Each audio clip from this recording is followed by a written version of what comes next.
महापुरुषों प्यार से कहिए धय निरंकार जी। सतगुरु माता सुदीक्षा सबिंदर हरदेव जी महाराज की जय।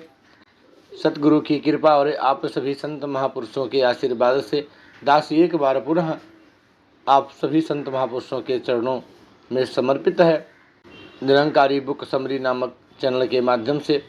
और जैसा दास ने अगले वीडियो में सतगुरु बाबा हरदेव सिंह जी महाराज के दिव्य पावन पर वचन जो निरंकारी मिशन की विचार प्रवाह नामक पुस्तक में संलग्न है, तो उसी को आपके चरणों में रखने का प्रयास किया था। जहाँ से उस पुस्तक की हमने विराम दिया था, वहीं से आगे बढ़ते हुए निरंकार की परिभाषा, निरंकार का डिफिनेशन जो है, उसी पे दास ने अगला वीडियो छोड़ा था। तो निरंकार क्या है, इसी का डिफिनेशन सतगुरु बाबा हरदेव सिंह जी महाराज ने बताया है। तो उससे आगे निरंकार, परब्रह्म को निरंकार कहकर हम किसी नए मत का प्रचार नहीं कर रहे हैं, जिसे वेदों शास्त्रों में निरंकार कहकर पुकारा गया है, हम उसे ही निरंकार के नाम से याद करते हैं। सर्वशक्तिमान सर्वव्यापी परमात्मा का कोई आकार नहीं, इसीलिए इसे निरंकार निराकार कहा जाता है। वह स्वयं सारी सृष्टि का मालिक है, सारी ताकतों का मालिक है, सर्वत्र समाया हुआ है, कण कण में है, हर जगह मौजूद है, पत्ते पत्ते में है, डाली डाली में है। केवल वस्तु का नाम लेने या पढ़ने मात्र से ही हमारा गुजारा नहीं हो सकता। जिस तरह से जल या पानी हम लेते हैं तो केवल नाम से ही हमारी प्यास नहीं बुझती, वह जल पीना पड़ता है, वह पानी ग्रहण करना पड़ता है, तब कहीं जाकर हमारी प्यास बुझती है। इसी तरह से कोई इंसान केवल धन दौलत का नाम ही लेता रहे, धन दौलत की रकमें ही लिखता रहे, तो वह अमीर नहीं हो सकता। जितने भी पदार्थ दुनिया में अपनी आँखों से हम देख रहे हैं, उन सभी वस्तुओं के नाम अवश्य हैं, लेकिन केवल नाम से ही गुजारा नहीं हो सकता। हमें छोटी से लेकर बड़ी चीज़ तक की ज़रूरत है। छोटी सुई से लेकर बड़े बड़े हवाई जहाज़ का स्वरूप हमारे सामने आता है तो हम उससे कुछ लाभ ले पाते हैं। इसी तरह से अगर इस प्रभु का केवल हम नाम ले रहे हैं, जुबान ही केवल इसका नाम उच्चारण कर रही है, तो कोई लाभ नहीं, जब तक उसके साथ हमारा नाता नहीं जुड़ता। एक इंसान ने एक कागज़ के टुकड़े पर रकम लिख कर दे दी और हलवाई से मिठाई मांगने लगा, लेकिन वह बात नहीं बनी। आखिर उस हलवाई ने भी एक कागज़ के ऊपर 1 किलो बर्फ़ी लिखकर उसको थमा दी कि या ले, तू अपनी मिठाई ले ले। वह बोला, यह मिठाई थोड़े ही है, या तो कागज़ के टुकड़े पर मिठाई लिखी हुई है। हलवाई भी कहने लगा कि जिस तरह तूने रुपया कागज़ पर लिख कर दे दिया है, उसी तरह मैंने मिठाई भी कागज़ पर लिख कर दे दी है। मानो यह लिखा हुआ पढ़ तो लेता है कि सी राम मैं सब जग जानी, यानी यह प्रभु सर्वत्र समाया हुआ है, लेकिन जब मानने का वक्त आता है, क्या उस वक्त भी सर्वत्र समाया मान रहा होता है? मानने के वक्त तो इंसान इस परमात्मा को सीमित करता है, कहता है कि प्रभु तो 7वें आसमान पर बैठा हुआ है, वहीं पर बैठकर इस धरती का संचालन कर रहा है, या फिर किसी और स्थान तक ही प्रभु को सीमित कर देता है। क्या प्रभु की डिफिनेशन परिभाषा को खुद ही नहीं काट रहा? कहा जा रहा है कि प्रभु सर्वत्र समाया हुआ है, पर इंसान मान कब रहा है? कहता है कि या तो किसी और स्थान पर बैठा हुआ है। जब परमात्मा सर्वत्र समाया हुआ है तो फिर इंसान इससे क्यों बिछड़ा हुआ है? यह कैसे संभव है? ये वियोग बिछोड़ा एक अज्ञानता का बिछोड़ा है। मानो अपनी अज्ञानता के कारण अपने सदा संग रहने वाले प्रभु को ना जाने कहाँ कहाँ ढूंढता फिर रहा है। जितने भी महापुरुष संत इस संसार में आए, उन्होंने इस निराकार दातार को अंग संग ही जाना है, अनुभव किया है। संतों ने भटकी हुई मानवता को, भटके हुए इंसानों को सदैव यही बात समझाने की कोशिश की है कि तू इस निराकार प्रभु परमात्मा को किसी एक स्थान पर निश्चित समझता है, लेकिन यह प्रभु तो कण कण में व्याप्त और हर जगह मौजूद है। परंतु इसकी प्राप्ति तभी संभव है जब तुझे ज्ञान की नज़र मिल जाती है, दिव्य चक्षु तुझे प्राप्त हो जाते हैं, जब देख कर मन इसे धारण कर लेता है, मन इसे अपना लेता है। जिस तरह से एक फूल में सर्वत्र सुगंध मौजूद होती है, उसी तरह से निरंकार सर्वत्र मौजूद है। हम शरबत का गिलास पीते हैं, शरबत उस तमाम गिलास में होता है। जो भी पीता है, एक एक घूंट के साथ उसके मुंह शरबत जा रहा होता है। इसी तरह यह परमात्मा, यह निराकार, यह दातार भी कण कण में व्याप्त है। इंसान तू इसे जंगलों में क्यों सोच लेता है, तू क्यों इसे गुफाओं कंदराओं में सोचे बैठा है। इसकी खोज तो महापुरुष संत सदा करते रहे, लेकिन अंत में निबेड़ा कहाँ पर जाकर हुआ। जब ब्रह्म ज्ञानी की शरण मिल गई, जब ज्ञानी के साथ नाता जुड़ गया, तभी इसे अज्ञान के अंधकार का विनाश हो गया। यह भ्रम दूर हो गया कि निराकार परमात्मा कहीं दूर है, यह सातवें आसमान पर है, कहीं गुफा कंदराओं में है, या फिर पर्वत ही परमात्मा है, या फिर सूरज ही परमात्मा है, या जल ही परमात्मा है। ये सारे भ्रम दूर हो गए। यह जानकारी हासिल हो गई कि ये सभी कुछ दातार में ही समाया हुआ है। दातार कण कण में है, लेकिन सभी चीज़ें परमात्मा नहीं। यह इनसे न्यारा है। यह सब खेल रच के भी इनसे न्यारा रहता है। ये सभी चीज़ें जो दृष्टमान है मिट जाती हैं। इनके ऊपर तो अग्नि का भी असर होता है, तेज धार वाले अस्त्र शस्त्र का भी असर होता है, हर एक प्रकार से जल का भी उसके ऊपर असर होता है। लेकिन यह परमात्मा जो इनमें समाया है, इसके ऊपर किसी चीज़ का असर नहीं। इसीलिए इसको कहा गया है कि आदि सच जुगादि सच है भी सच, नानक होसी भी सच। साध संगत कहने का भाव कि इस निरंकार इस दातार प्रभु को निकट करके जाना गया है। इसकी जानकारी निकट दिखा दी गई है। गावे को जापे दिसें दूर, गावे को बेखे हादरा हदूर। एक इसकी महिमा गा रहे हैं इसको दूर समझकर, लेकिन जो भक्त होते हैं वह इसको अंग संग जानकर संबोधित करते हैं, इसको अंग संग जानकर इसका सिमरण करते हैं। बिन देखे दी भक्ति करना अंबर नु हथ लाणाए। बगैर देखे की गई भक्ति करना आकाश को हाथ लगाने के समान कठिन है। जब ब्रह्मज्ञानी साधु का संग मिल जाता है, तभी इस निरंकार का इस प्रकार अनुभव होता है। तू भरपूर जानिया मैं दूर, जो कुछ करी सो तेरे हदूर। तू तो भरपूर है, कण कण में समाया हुआ है। मैंने तुझे दूर माने बैठा है, मैं तुझे बहुत फासले पर मान बैठा था। एक इंसान सामने बैठा हुआ है, फासला नहीं है, लेकिन पर्दा आंखों के सामने आ जाए तो बहुत दूरी हो जाती है। हालांकि दूरी कुछ नहीं, परंतु पर्दे ने बहुत दूरी बढ़ा दी। इसी तरह अज्ञान का अंधकार परमात्मा को निकट होते हुए भी दूर कर देता है। अज्ञानता के अंधकार में ही इंसान इस निराकार दातार को दूर मान बैठा है। महापुरुषों संतों ने हमेशा संसार की इस अज्ञानता को दूर किया है। इस अंधकार का विनाश ज्ञान की रोशनी से हो जाता है। इसका विनाश और किसी तरह से नहीं होता।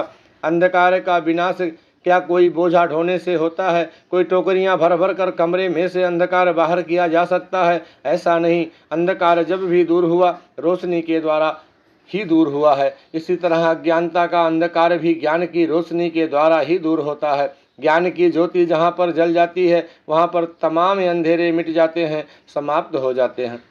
प्रभु परमात्मा ही सत्य है, यही हमेशा रहने वाला है। इसी को ही सत्य की संज्ञा दी गई है, क्योंकि यह कल भी सत्य था, आज भी सत्य है और आगे भी सत्य रहने वाला है। इसमें कोई तब्दीली नहीं आती। यह एक रस रहता है। इस एक रस रहने वाले प्रभु परमात्मा के साथ जब इस जीव आत्मा का नाता जुड़ जाता है, तो इसको भी वैसी ही अवस्था प्राप्त हो जाती है। इस प्रभु ईश्वर परमात्मा की पहचान कर लेने से जीव के मन के भ्रम दूर हो जाते हैं, जीवन में उजाला हो जाता है। इस निरंकार की महिमा युगों युगों से गाई गई है। यह भी कहा गया है कि इसकी महिमा गाई नहीं जा सकती। शरीर के करोड़ों नाम हैं, शरीर में करोड़ों रोम हैं, और इस एक एक रोम के भी करोड़ों जुबान लग जाएं, तब भी इस प्रभु की महिमा गाई नहीं जा सकती। जैसे कहा है, सात समंदर मसी करूं, लेखन सब बन राय, धरती सब कागद करूं, हरिगुण लिखे न जाए। जितना समंदर का पानी है उसकी अगर मैं स्याही बना लूं, जितनी धरती है उसको मैं कागज बना लूं, जितने पेड़ हैं वनस्पति हैं इनको मैं अगर कलम बना लूं, तो भी हे निरंकार, हे परमात्मा, हे अनंत स्वामी, तेरी महिमा ना कही जा सकती है, ना लिखी जा सकती है। इसीलिए बाबा अवतार सिंह जी महाराज ने कहा, अनहद ते असगाह स्वामी, तैनु लख प्रणाम करा, कि हे अनहद परमात्मा, तू हदों से रहित है, हदों से बाहर है, तू बिल्कुल अनहद है। तुम्हें मेरे लाख लाख प्रणाम। गुरु द्वारा जो शब्द दिया गया है, इसका ज्ञान दिया गया है। यह अनहद शब्द ज्ञान जिसने प्राप्त कर लिया, जिसने अपने मन में बसा लिया, वही वास्तव में आठों पहर आनंदमय जीवन व्यतीत करता है। मानव जीवन का यही उद्देश्य है, यही प्रयोजन है कि हर इंसान इस सत्य को, इस हरि को, इस निराकार को प्राप्त करे, जो कल भी था, आज भी है और आगे भी रहने वाला है, जो कभी कम ज़्यादा होने वाला नहीं। बाकी सब चीज़ें तो कम ज़्यादा होने वाली हैं, एक रस रहने वाली नहीं। जितनी भी चीज़ें इस संसार में देख रहे हैं, सूरज है, धरती है, पानी है, पानी कभी गर्म होता है, कभी ठंडा होते होते सर्दियों में बर्फ़ भी बन जाता है, और गर्म करने से तो वह भाप भी बन जाता है। वह कभी एक रस नहीं रहता। इसी तरह से सूरज भी एक रस नहीं रहता। सूरज भी एक समय पर है, लेकिन थोड़ी देर के बाद वहाँ पर भी सूरज नहीं होता, उसकी रोशनी नहीं होती। जैसे अभी आप देखते हैं कि इस समय सूरज की रोशनी यहाँ पर नहीं, यह धरती के दूसरी तरफ चली गई है। इसी तरह से सभी चीज़ें जो हम देखते हैं ये एक रस नहीं रहती, स्थिर नहीं रहती हैं। अगर इंसान इन्हीं के ऊपर निर्भर करता है तो जिस तरह से ये डुलायमान है, एक रस नहीं है, इसी तरह से इंसान के मन को भी चैन नहीं मिलता, इसको भी स्थिरता प्राप्त नहीं होती। यह सहज अवस्था कब प्राप्त होती है? जब इस सहज प्रभु के साथ हमारा नाता जुड़ जाता है, जो एक रस रहने वाला है। चाहे समय कैसा भी आ जाए, चाहे हम किसी भी स्थान पर चले जाएं, यह एक रस ही रहता है, हमेशा कायम दायम रहता है। इस कायम दायम रहने वाली सत्ता के साथ जितना भी नाता जोड़ लिया जाता है, वह हमेशा के लिए एक रस अवस्था वाला संत बन जाता है। इस आत्मा चेतन सत्ता के कारण ही इस शरीर का चलना फिरना है, यही जीवन है। इसी को वास्तव में हमने पहचान करनी है कि हम यह शरीर नहीं बल्कि एक आत्मा है। आत्मा की ही महत्ता है। अगर ये आत्मा को हमने पाया नहीं और सभी काम हम करते रहे, शरीर को सजाते रहे, श्रृंगारते रहे, इसको हिष्ट पुष्ट करते रहे, लेकिन इस आत्मा का हमने कुछ नहीं किया, इस मन को हमने इस प्रभु के साथ नहीं जोड़ा, तो हमारा इस संसार में आना व्यर्थ ही चला जाएगा। तभी तो महापुरुषों ने कहा है कि रैन गंवाई सोई के दिवस गंवाइया खाए, हीरे जैसा जन्म है कौड़ी बदले जाए। ये हीरे जैसा अमोलक जन्म भी कौड़ियों के भाव चला जाता है। महापुरुषों ने जो भी इस प्रभु के बारे में कहा, इस पर हमें विचार करना है, इसे अपनाना है। परमात्मा का केवल नाम ही नहीं लेना। जैसे कुछ तोते कहीं से सीख गए कि शिकारी आएगा जाल बिछाएगा, हमें फंसाना चाहेगा, हम नहीं फंसेंगे, ऐसी बातें वे बोलते थे। तो शिकारी ने समझा कि मैं तो इनको अब नहीं पकड़ पाऊंगा। शिकारी बहुत उदास हो गया, सोचने लगा कि तोते बेचकर ही तो मैं अपने परिवार का गुजारा करता हूँ, परंतु अब तो ये समझ गए हैं, अब मैं भूखा मरूंगा। वह उदास होकर बैठ गया। जब शाम होने लगी तो उसने सोचा कि मेरे पास जाल भी है, मेरे पास दाने भी हैं, मैं बिछा कर तो देखूं। उसने जाल बिछा दिया और दाने वहाँ बिखेर दिए। तोते आए और जाल के ऊपर बैठ गए और दाने चुगने लगे। वो तब भी यही बोल रहे थे कि शिकारी आएगा जाल बिछाएगा, हमें फंसाना चाहेगा, हम नहीं फंसेंगे।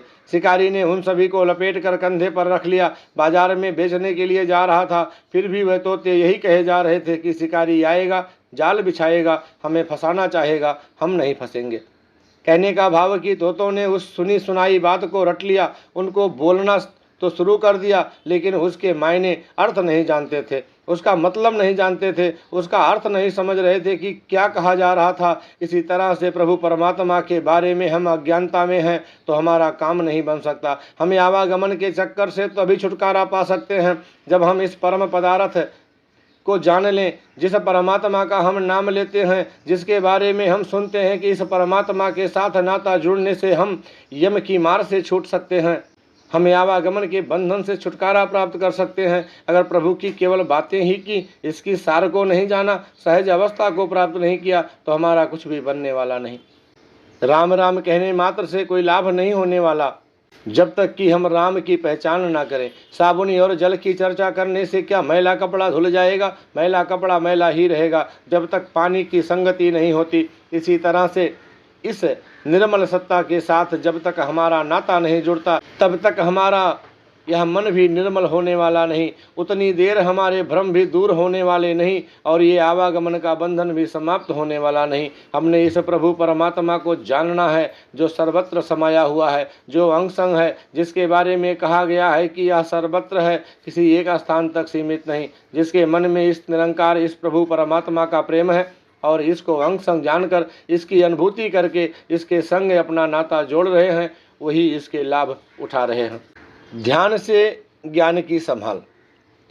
आत्मज्ञान की प्राप्ति तो गुरु की कृपा से सहज में हो सकती है, लेकिन इसकी संभाल बहुत कठिन है। जैसे हम अपने घरों में भी पौधे लगाते हैं, हम कहीं से कोई फल या पौधा, कोई फूलों का पौधा ले आते हैं और अपने घर के आंगन में लगा देते हैं, लेकिन केवल उसको घर के आंगन में लगा देने से ही हमें लाभ नहीं मिल जाते। हम उसकी संभाल करते हैं, उसको पानी भी देते हैं, खाद भी डालते हैं, ताकि वह पौधे बड़े हों, फूल फल और अच्छी छाया दें। संभाल करते हैं तो सारे लाभ मिल जाते हैं। इसी तरह से यह ज्ञान का बीज मन में डाला गया, इसको भी प्रफुल्लित करने के लिए सेवा सिमरन सत्संग की जरूरत होती है। जिस तरह से दीपक की एक लौ जलाते हैं, हवा में हम उस दीपक को दोनों हथेलियों से ढक लेते हैं, ताकि चारों तरफ से जो हवा चल रही है वो उस लौ को बुझा ना दे। इसी तरह इस ज्ञान के दीपक को जब माया की हवा बुझाने की कोशिश करती है, तो इस ज्ञान की संभाल करने के लिए सिमरन करना ऐसे है जैसे अपने हाथों से ढक कर उसे बुझाने से बचा लिया हो। हमें धन मिलता है तो धन की संभाल भी आवश्यक होती है।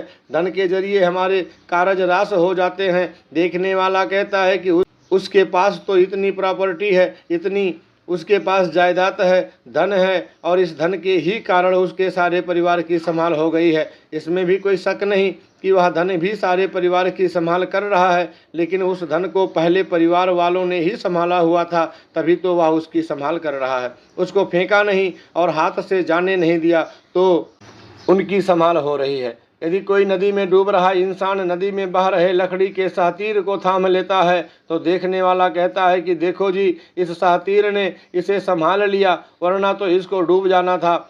लेकिन साहतीर ने तो उसे तभी संभाला है जब वह खुद साहतीर को थामे हुए है। पहले उसने संभाल की है तो उसकी भी संभाल हो गई है। इसी तरह यह निराकार परमात्मा रूपी दात जो बिरलों को प्राप्त होती है, जिसका कोई मूल नहीं, जो जन्मों जन्मों की भटकन के बाद प्राप्त होती है, ऐसा नाम रूपी हीरा जब इस झोली में पड़ जाता है, तो जो इसकी संभाल कर लेता है, वो वास्तव में आनंदित रहता है, हमेशा सुखी रहता है। उसके नज़दीक कोई तृष्णा नहीं आती, अभिमान दुख या कोई बुरी भावना उसके मन में प्रवेश नहीं करती। इसकी संभाल का जरिया भी बताया है। वह जरिया यही है जो आप संत नित्य प्रति करते हैं, साध संगत करते हैं, सेवा करते हैं और सिमरन करते हैं। लेकिन ये तीनों कार्य निष्काम भावना से जब करते हैं तो इस हीरे की संभाल हो जाती है, यह तक कभी हाथों से नहीं जाता। इसमें कोई शक नहीं कि इस निरंकार दातार प्रभु परमात्मा का ज्ञान सतगुरु से प्राप्त हो जाता है, लेकिन फिर भी इसको हम आँखों से ओझल कर देते हैं। इस तरह का समय कई दफ़ा जीवन में आता है। हर एक गुरुमुख महापुरुष का नाता इस निरंकार प्रभु हरि के साथ जुड़ा रहेगा तो भक्त हमेशा गुणवान होते रहेंगे। इस प्रकार के सुख दातार प्रदान करता रहेगा। इस ज्ञान की संभाल तभी है जब हम इस ज्ञान को बीज रूप माने। धरती में हम जब बीज डाल देते हैं तो बाद में उसको खाद पानी इत्यादि प्रदान करते हैं, तभी वह बड़ा वृक्ष बनता है, उसमें फल लगते हैं, वही हमें छाया देने लग जाता है। वह इतना मजबूत हो जाता है कि बड़े से बड़े हाथी को भी हम उसके साथ बांध दें तो वह टस से मस नहीं होता। ज्ञान की दृढ़ता भी तब होती है जब इस निराकार को अपने अंग संग जानकर हृदय में बसाकर हर एक में इसका दर्शन करके हर एक का सत्कार करते हैं और दातार की दी हुई दातों का सदमार्ग में इस्तेमाल करते हैं। हाथों से सेवा करते हैं, जुबान से इसका यश करते हैं, मीठे बोल बोलते हैं और जो दातार ने धन दिया है उस धन को भी अर्पित भाव से इस्तेमाल करते हैं कि कबीर मेरा मुझ में किछु नहीं, जो किछु है सो तेरा, तेरा तुझको सौंपते किया लागे मेरा। निराकार परमात्मा के साथ जिसका नाता जुड़ जाता है उसकी आंखें संसार का दृश्य तो देखती हैं, लेकिन निश्चय इस एक के ऊपर ही होता है। मन को इसी निशाने पर लगाना है। द्रोणाचार्य ने एक काठ की चिड़िया पेड़ पर रखी थी कि इस पर निशाना लगाना है। इससे शिष्य से पूछा जाता है कि वह क्या देख रहा है, क्या नज़र आ रहा है। वह कहता है आसमान नज़र आ रहा है, पेड़ नज़र आ रहे हैं, पहाड़ नज़र आ रहे हैं, पेड़ पर उसकी डालियां हैं, ऊपर चिड़िया बैठी है। यह कहकर निशाना लगाता है तो चूक जाता है। दूसरे से पूछा जाता है कि उसे क्या नज़र आ रहा है। वह भी कहता है कि मुझे पेड़ पत्ते डालियां और चिड़िया नज़र आ रही है। उसका भी निशाना चूक जाता है। तीसरे से पूछा जाता है कि क्या नज़र आ रहा है। वह कहता है कि मुझे डाल के ऊपर चिड़िया नज़र आ रही है। वह भी चूक गया। चौथे अर्जुन की बारी आई। उससे पूछा गया कि आपको क्या नज़र आ रहा है। कहने लगा कि मुझे चिड़िया की सिर्फ आँख नज़र आ रही है। नतीजा यह हुआ कि वह सीधा निशाना आँख पर जाकर लगा।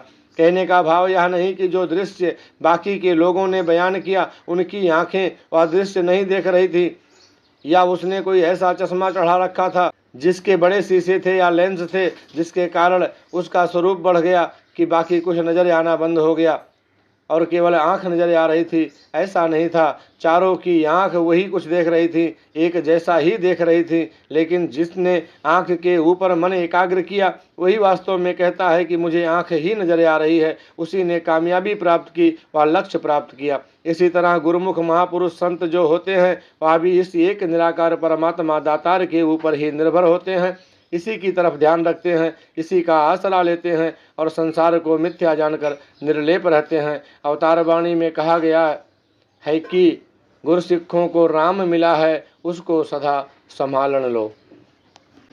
साध संगत गुरुमुख महापुरुषों के दर्शन बड़े भाग्य से प्राप्त होते हैं। महापुरुषों के मिलाप, महापुरुषों की संगति हमारे जीवन को ऊंचा किया करती है। जो गुरुमुख महापुरुषों के मिलाप की चाहना अपने मन में रखते हैं, उनकी संगति करते हैं, उनके ज्ञान की संभाल सरलता से हो जाती है। तभी तो कहा गया है कि सही मिलाई जिन्ना मिलिया तेरा नाम चित्ते आवे। अर्थात हे दातारे, ऐसे भक्तों महापुरुषों से मिलाप करा जिनके मिलाप से और किसी चीज की नहद बल्कि तेरा ही ध्यान आता है। जिस तरह से हम बाजार में जा रहे हैं तो सामने कोई महापुरुष आता दिखाई देता है, जैसे ही वह हमारे सामने आता है हमारा और किसी चीज़ की तरफ ध्यान नहीं जाता कि उसके इतने मकान हैं, इतनी कोठियां हैं, इतनी उसकी रिश्तेदारियां हैं, बल्कि उसको देखते ही पहले जो ध्यान आएगा वह यही कि यह देखो, यह देखा हुआ महापुरुष आ रहा है। हम एकदम उस महापुरुष को देखते हैं तो इस निराकार का ध्यान आ जाता है। अभी वह हम तक पहुंचता नहीं, हम मुंह से कुछ नहीं कहते, परंतु मन से पहले ही धन्यंकार कहना शुरू कर देते हैं। इसलिए महापुरुषों ने, संतों ने हमेशा साध संगत की विशेषता बताई है कि साध संगत के बगैर पार उतारा नहीं। भक्ति की रंगत भी तभी चढ़ती है, ब्रह्म ज्ञान भी तभी फलता फूलता है जब साध संगत की जाती है, जब सेवा की जाती है, जब सिमरन किया जाता है। जिस तरह से हम अपने घरों के आंगन में कुछ पौधे लगाते हैं, हम पौधे लगाने तक ही सीमित नहीं रहते, हम उसको पानी भी देते हैं, खाद भी देते हैं, हम उनके चारों तरफ बाड़ भी लगाते हैं ताकि कोई पशु उनका नुकसान ना कर दे। इसी तरह से इस ज्ञान रूपी पौधे को भी सही मायनों में अगर हम बड़ा बनाना चाहते हैं तो हमेशा गुरुमुख महापुरुषों की संगति ही हमें ऐसी अवस्था प्रदान कर सकती है, क्योंकि बिन सत्संग विवेक न होई।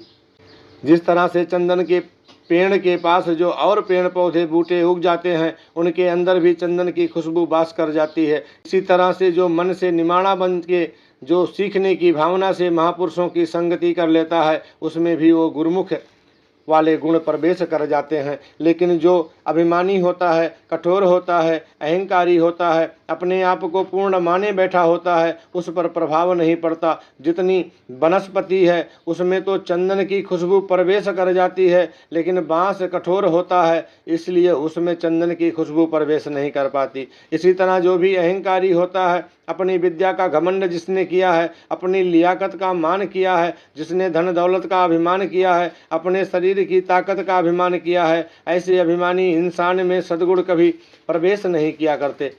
साध संगत कामधेनु हुआ करती है, ये अपना फल दिए जाती है, लेकिन ज़रूरत होती है निमाणा बनने की। जैसे एक सज्जन थे, उन्होंने किसी को पानी भरने के लिए नल पर भेजा, काफ़ी इंतजार हो गई तो वो बहुत व्याकुल हो उठे और सोचने लगे कि देरी क्यों हो रही है, नल तो थोड़ी दूर पर है, क्या बात हो गई। उसे देखने चले गए, आकर देखते हैं कि नल का पानी तो जोरों से बह रहा है, लेकिन बर्तन जो नल के नीचे रखा था वो उल्टा रखा हुआ था।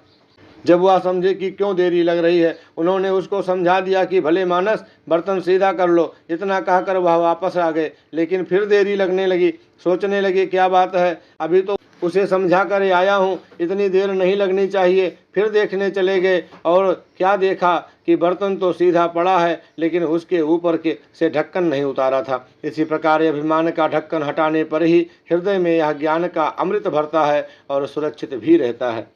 निराकार दातार परमात्मा का ज्ञान प्राप्त करके जिसने इसकी संभाल की है, यानी इसको कभी मन में विसारा नहीं, इसको हमेशा हृदय में बसा के रखा है, तो ऐसे भक्त की अपनी संभाल भी हुई रहती है।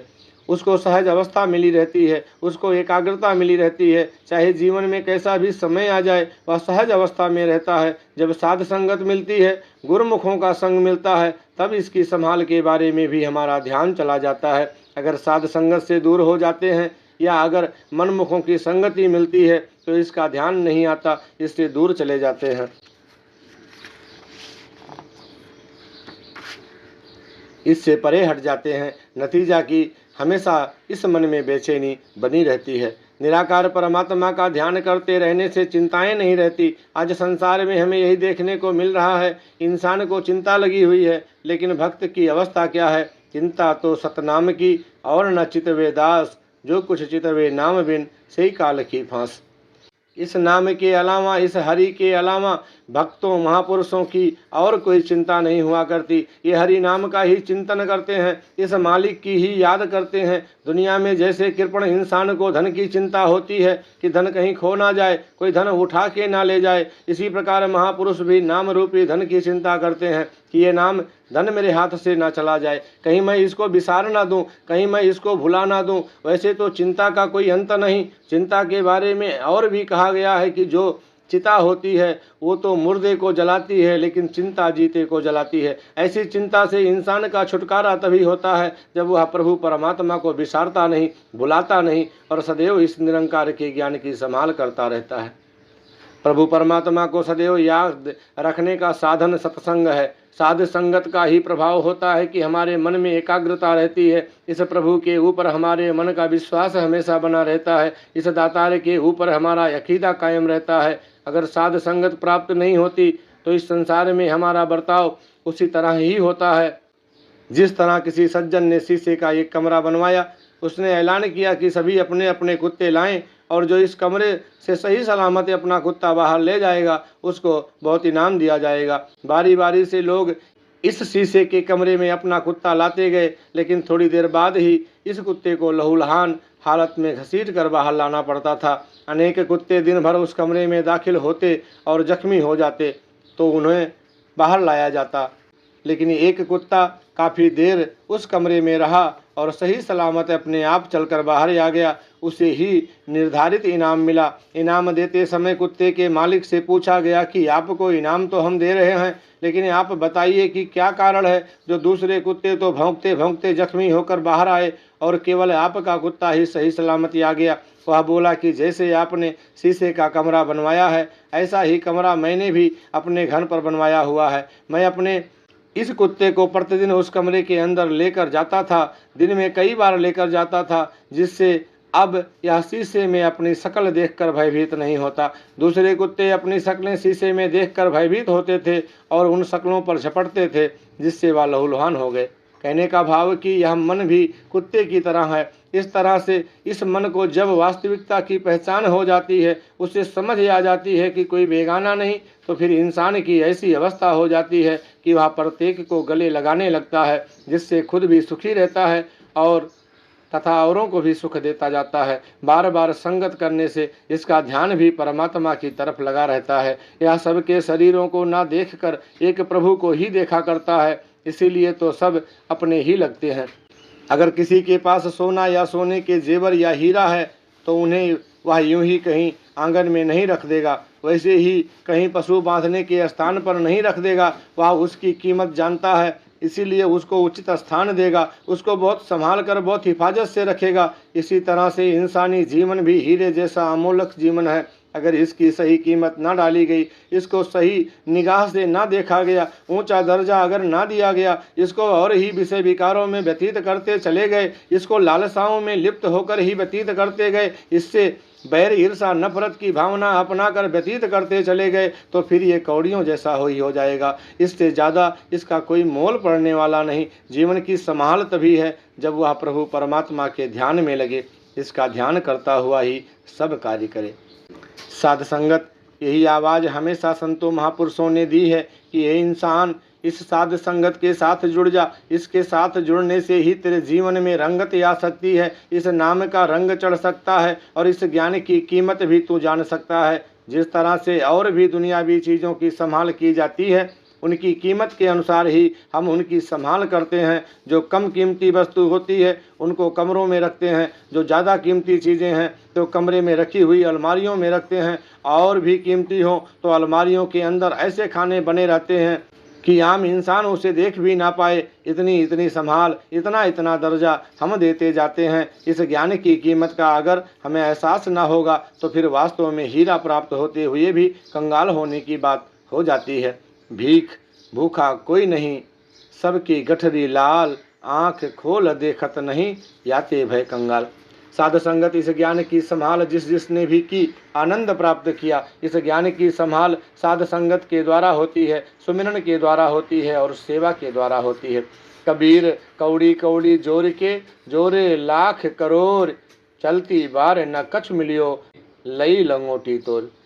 हे इंसान, तेरे तन पर अगर एक लंगोटी मात्र ही है तो यह भी साथ नहीं जाने वाली। तो जिनके लिए तमाम जीवन लगा रहा है, ये तेरे किस काम आ रहे हैं? ये श्वास किसको समर्पित कर रहा है? इन श्वासों का तू क्या मोल डाल रहा है? तो इस प्रभु के साथ ही अपना नाता जोड़ ले, इस परमात्मा के साथ नाता जोड़ ले, तभी यह तेरा लोक भी सुखी हो सकेगा और परलोक भी सुहेला हो जाएगा।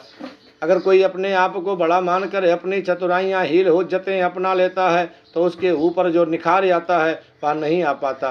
साध संगत यही दातार के आगे अरदास है कि दातार मेहर करें।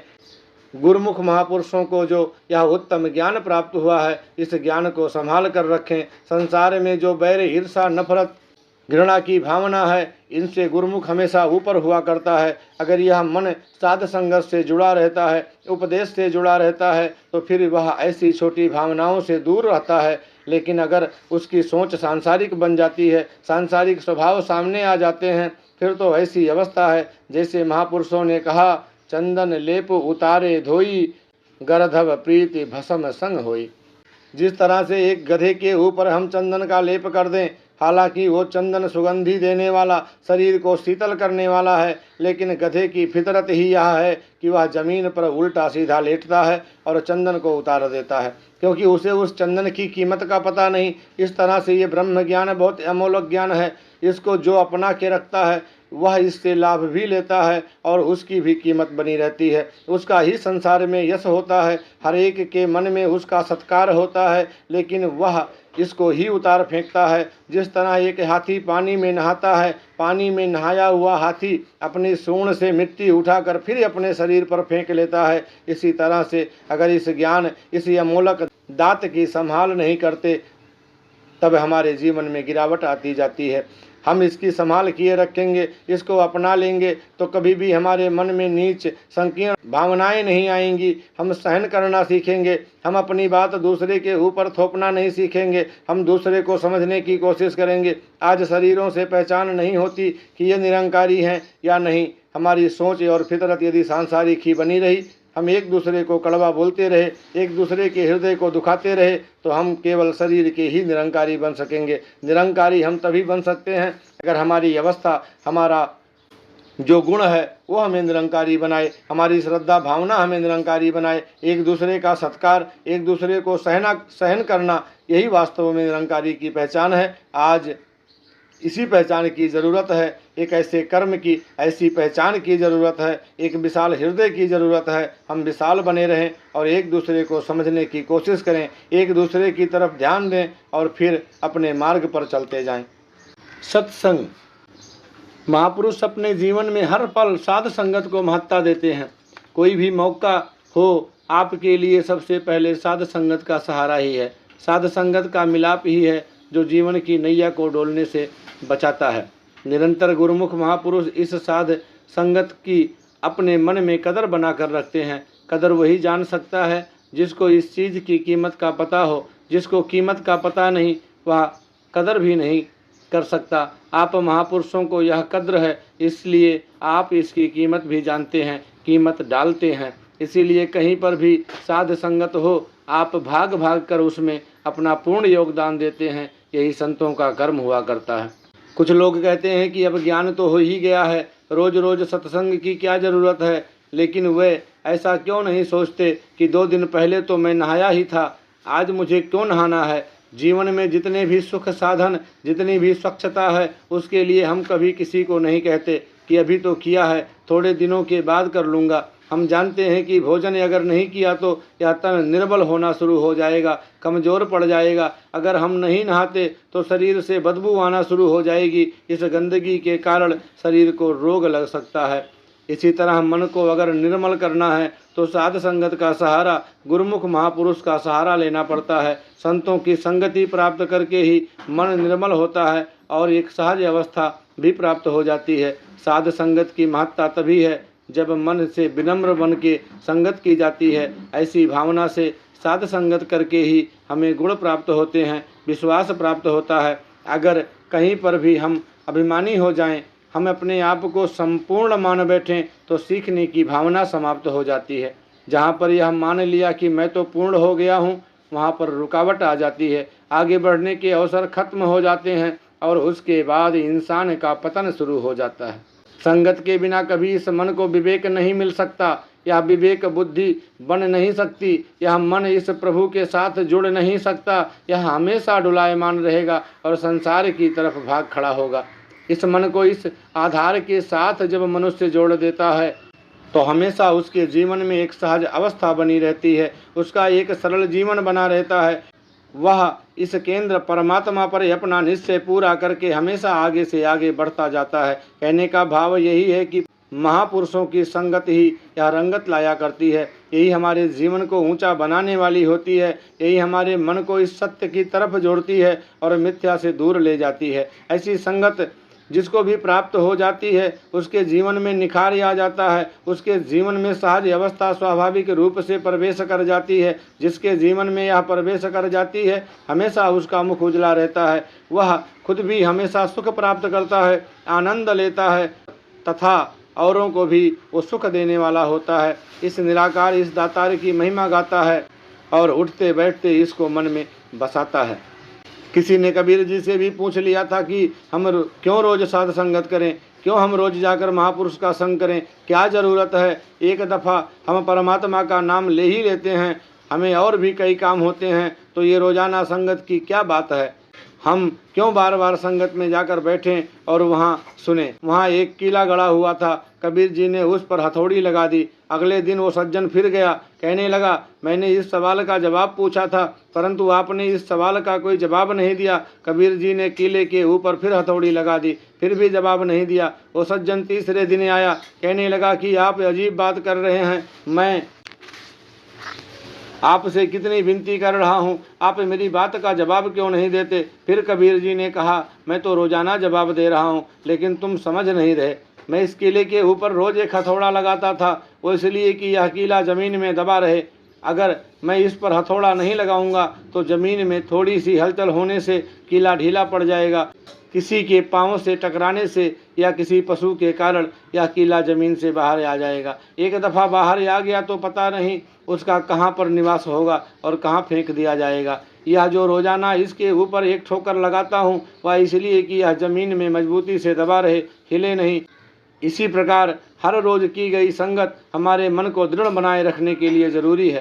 साध संगत में जाकर महापुरुषों के वचनों से एक मजबूती हमारे मन में आती है, हमें एक सहारा मिलता है, तो हमारा मन भी इस निराकार, इस परमात्मा में गड़ा रहता है। इस निराकार परमात्मा के अंदर इस मन का विलीन हो जाना, उसके ऊपर आस्था व विश्वास कायम हो जाना, यही हमें दुनियावी सोच विचार से ऊपर उठाकर ब्रह्म भावना हमारे अंदर भर देता है। दुनियावी सोचों से ऊपर होते हैं तो मन में शांति होती है और मन को हमेशा सुकून मिलता है। अगर दुनियावी सोच बनी रहेगी तो हम जानते हैं कि दुनिया का पदार्थों के लिहाज से लालच तो कभी समाप्त नहीं हो सकता। महात्माओं ने, संत महापुरुषों ने कहा है कि आग लगी आकाश में, झड़ गिरे अंगार, संत न होते जगत में तो जल मरता संसार।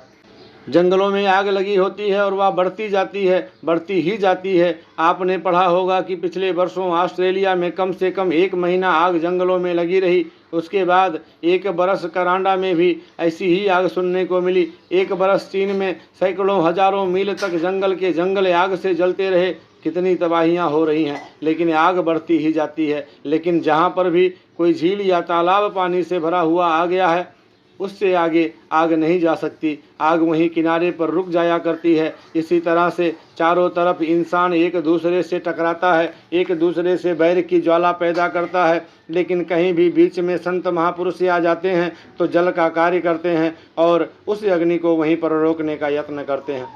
एक बार एक संत ने दूसरे महापुरुष से पूछा कि काफ़ी दिनों से संगतें कर रहा हूँ, लेकिन मुझ में तो गुण नहीं आए। उस संत महापुरुष ने एक बांस की टोकरी उस व्यक्ति को थमा दी और बोला, इसमें पानी भर लाओ। वह उस टोकरी को नदी में डाले और जब निकाले तो पानी उसमें टिके ही नहीं। अगले दिन व्यक्ति फिर गया और संत से पूछा कि उसमें पानी कैसे भरें, उसमें तो अनेक छेद हैं। संत बोला कि तेरी भी यही हालत है, तू भी नित्य साध संगत करता है, लेकिन तेरे में ये गुण नहीं आ पा रहे हैं। जैसे तुमने ये खुद ही सिद्ध करके बता दिया कि इस टोकरी में भी पानी नहीं भर रहा है, निरंतर पानी में इसे डालता हूँ और पानी से बाहर निकालता हूँ, लेकिन पानी नहीं भर रहा है। तू इतने दिनों से जाकर टोकरी पानी में डालता है, निकालता है, तुझे कोई फर्क नज़र नहीं आया। व्यक्ति बोला, एक फर्क मुझे अवश्य नजर आया।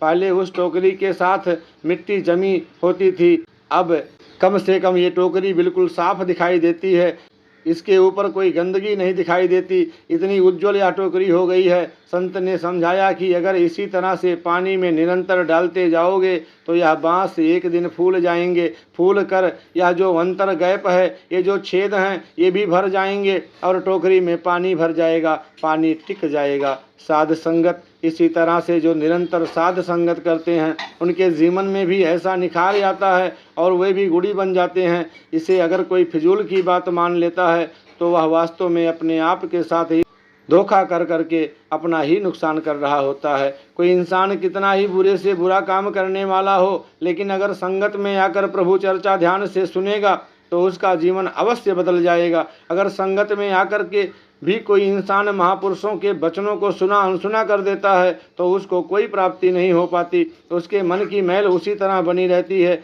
जो महापुरुषों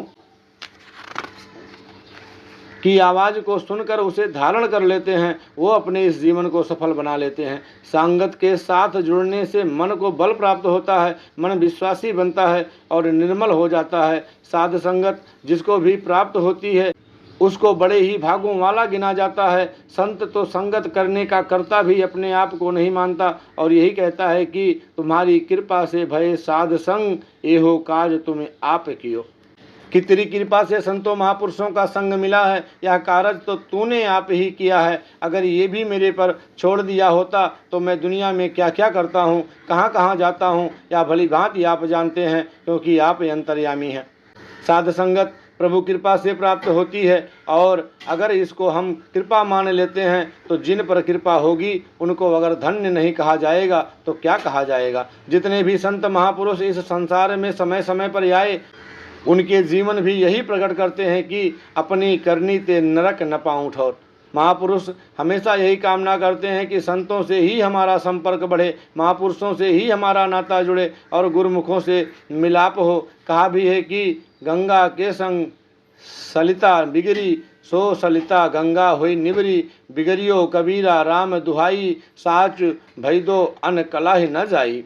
साध संगत कहने का भाव यह है कि जिस तरह से चंदन के पास उगी हुई वनस्पति में भी चंदन की खुशबू आ जाती है, एक गंदा नाला जो बह रहा है वह विशाल गंगा की शरण लेता है तो उसी का रूप हो जाता है। एक लोहा पारस को छू जाता है और फिर वह कंचन बन जाता है। इसी तरह से संतों की अवस्था को कबीर जी बता रहे हैं कि महापुरुषों की संगति करके कबीर जी राम का ही रूप हो गए हैं।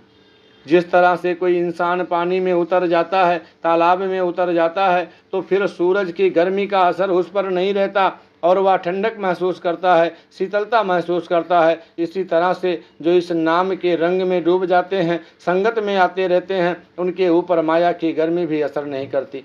साध संगत जो निरंतर सत्संग में अपने आप को अर्पित किए रहते हैं, वास्तव में उनके जीवन में निखार आता है, उनके मन का विकास होता है और मन हमेशा ऊंचाइयों की तरफ बढ़ता है, क्योंकि उसमें अच्छे गुण भरे जा रहे होते हैं। और ऐसा होता है मात्र महापुरुषों की संगति के कारण, महापुरुषों के साथ के कारण। इसलिए वे अरदास करते हैं कि सही मिलाए जिन्ना मिलियाँ, तेरा नाम चित आवे। हे दातार, गुरुमुख महापुरुषों से ही मिलाप करा, जिनके मिलाप से तेरा ध्यान आ जाता है, तेरी याद बन जाती है, तेरे ऊपर पूर्ण विश्वास कायम हो जाता है। महापुरुषों की संगति से दुई का भाव दूर हो जाता है, संकीर्णता दूर हो जाती है, हर हाल में निराकार के ऊपर पूर्ण विश्वास कायम हो जाता है और ये अपने अभिमान का त्याग हो जाता है। जैसे कहा है कि त्यागे मन की मतड़ी, विसारे दूजा भाव जीव, कि ये इस मन की मतड़ी को त्याग देते हैं और दूजे भाव को हटा देते हैं, घृणा की भावना को आँखों से परे हटा देते हैं। यह सारा महापुरुषों की संगति का प्रभाव है। जितनी जितनी यह संगति मिलती रहती है, उतना उतना ही अडोल निरंकार के ऊपर विश्वास बढ़ता है। साध संगत निर्मल जल जो हम पीते हैं, उस पानी को पीने से हमारी सेहत बनती है, लेकिन हम यदि कोई ऐसा पानी पी लें जिसमें कुछ कीटाणु हों, जिसमें कुछ बीमारी फैलाने वाले विषाणु हों, तो उससे लीवर जिगर खराब हो जाता है, या जॉन्डिस पीलिया हो जाता है, अथवा मलेरिया हो जाता है। कहने का भाव कि अगर महापुरुष की संगति प्राप्त होती है तो उनकी ऊंची भावनाएं हमारे जीवन का अंग बन जाती हैं। लेकिन अगर हमारी संगति कहीं ऐसे मनमुख के साथ होती है जो लालसाओं के ऊपर अपना जीवन निर्भर करते हैं, तो हम भी जीवन के हर एक पहलू में लालसाओं को शामिल कर लेते हैं। चाहे कोई समाज का कर्म हो, चाहे कोई धर्म का काम हो, सब में उन लालसाओं को पूरा करने के लिए ही इंसान लोगों को भरमा देता है, उन्हें एक दूसरे से दूर कर देता है, एक दूसरे को बेगाना बना देता है। हालांकि एक ही प्रभु के बंदे हैं, एक ही मालिक की संतान हैं, लेकिन ऐसी दूरियां पैदा हो जाती हैं जो संतों को शोभा नहीं देती और समाज का भी नुकसान करती हैं।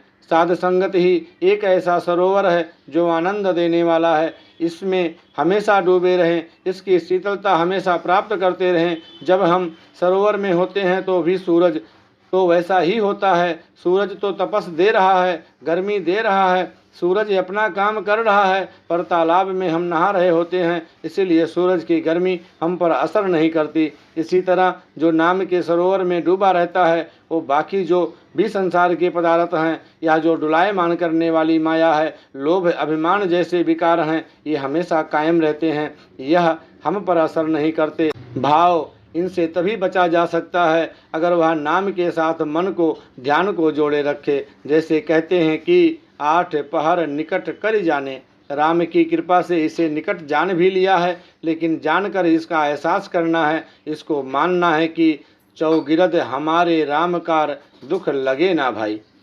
चौगिरद हमारे यह राम बसा हुआ है, इसका एहसास हमें बना हुआ है, तो फिर कभी मन में संताप नहीं आता। जितने भी महापुरुष पीर पैगंबर इस संसार में आए, उन्होंने सत्संग की महत्ता बताई है और कहा है कि इसके बिना इंसान का पार उतारा नहीं। बुद्धि संसार की तरफ भागती है, इसको अगर यह नाम प्राप्त नहीं होता, इस हरि निरंकार के साथ इसका नाता नहीं जुड़ता, तो इसमें कभी भी प्यार तथा दया की भावना नहीं आती।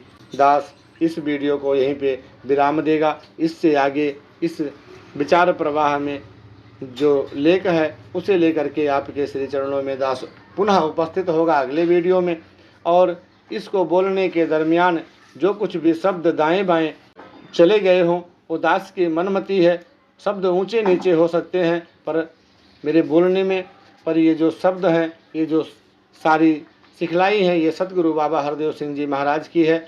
हम आपके श्री चरणों में करबद्ध निवेदन करते हैं, प्रार्थना करते हैं कि आप सभी संत माई बाप हो, आप सभी दास और दास के परिवार के ऊपर अपनी कृपा दृष्टि सदा सर्वदा बनाए रखें, जिससे मेरा भी लोक सुखी और परलोक सुहेला हो। और हम सभी सतगुरु माता सुदीक्षा सविंदर हरदेव जी महाराज के कथनानुसार आदेशों और उपदेशों पर चल करके अपना जीवन सुखमय, शांतिमय, आनंदमय, अंतर्मन का सुकून हासिल करते हुए चले जाएं। इस खूबसूरत दुनिया का खूबसूरती से आनंद ले पाएं, इसी याचना शुभ मंगल भावना के साथ सतगुरु माता सुदीक्षा सविंदर हरदेव जी महाराज की जय।